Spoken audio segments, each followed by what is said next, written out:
Chaque mariage, chaque promotion, chaque nouvelle voiture de ses amis lui pinçait le cœur. Pourtant jamais, au grand jamais, Abdoulaye n'a laissé la jalousie s'emparer de lui. Il était là, à chaque célébration, le premier à applaudir, le premier à féliciter avec un sourire sincère. Ses amis, ils avaient tout, des carrières petites florissantes, des familles heureuses, des maisons magnifiques.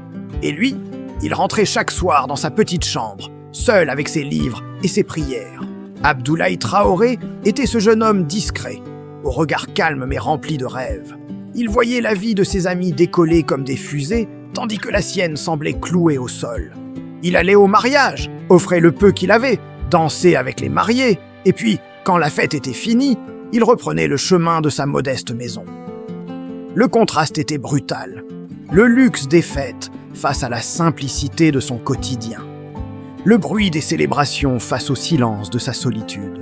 Un soir, alors qu'il rentrait d'une énième fête de fiançailles, son père, un homme simple mais dont la sagesse dépassait de loin sa richesse matérielle, l'a vu s'asseoir, le regard perdu dans le vide. Il n'a pas posé de questions. Il a simplement posé une main sur son épaule et a dit « Mon fils, ne regarde pas l'assiette du voisin en pensant que la tienne est vide. Regarde plutôt comment tu peux la remplir. Le fruit qui mûrit lentement est toujours le plus sucré. » Ces mots ont résonné en Abdoulaye comme un écho profond. Il a compris que se comparer était un poison. Un poison qui détruit la paix intérieure, qui vole la joie et qui nourrit l'amertume. À partir de ce jour, il a décidé de changer de perspective. Au lieu de voir ce qu'il n'avait pas, il a commencé à se concentrer sur ce qu'il pouvait construire. Sa routine est devenue sa forteresse. Chaque matin, avant que le soleil ne se lève, il était déjà debout, plongé dans ses prières, demandant la force et la clarté. La journée, il travaillait sans relâche dans un petit emploi qui payait à peine les factures. Mais il le faisait avec une diligence exemplaire.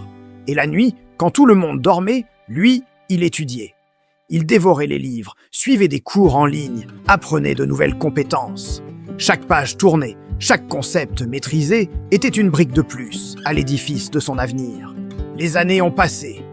Les invitations continuaient d'arriver. Des baptêmes, des anniversaires, des inaugurations de nouvelles entreprises. Abdoulaye était toujours là. Son sourire n'avait pas changé. Il célébrait sincèrement la réussite des autres, car il avait compris que le succès de ses amis n'enlevait rien à son propre potentiel. Sa foi était son encre, et la patience, sa plus grande vertu.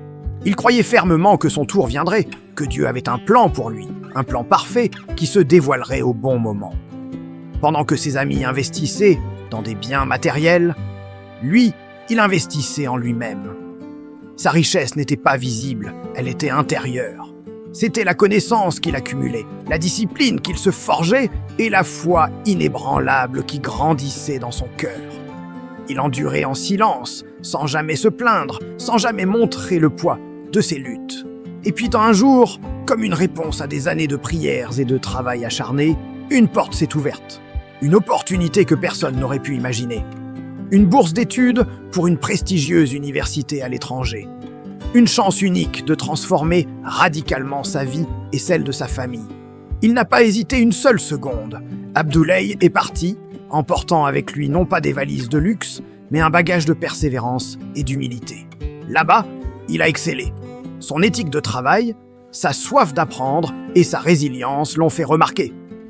Il a obtenu son diplôme avec les honneurs, puis a décroché un poste dans une entreprise internationale de renom. Son succès n'a pas été fulgurant comme celui de ses amis.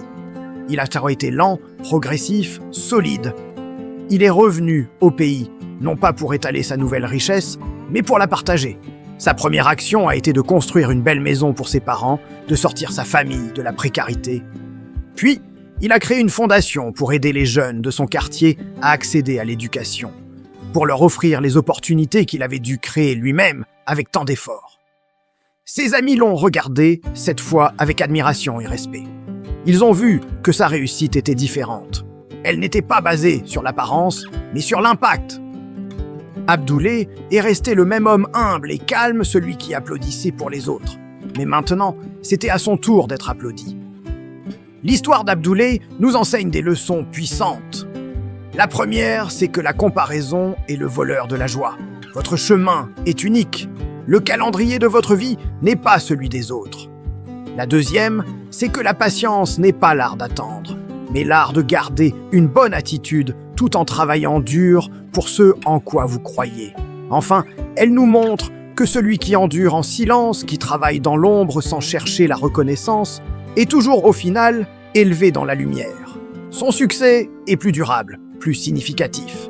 Alors, si aujourd'hui vous avez l'impression d'être en retard, si vous regardez les autres réussir et que vous vous sentez laissé pour compte, souvenez-vous d'Abdoulay. Soyez patient, travaillez dur, gardez la foi. Votre saison arrive. Et quand elle viendra, le fruit que vous récolterez sera d'autant plus doux. Merci d'avoir regardé. Si cette histoire vous a touché, n'hésitez pas à la partager et à vous abonner pour plus de contenus inspirants. Prenez soin de vous.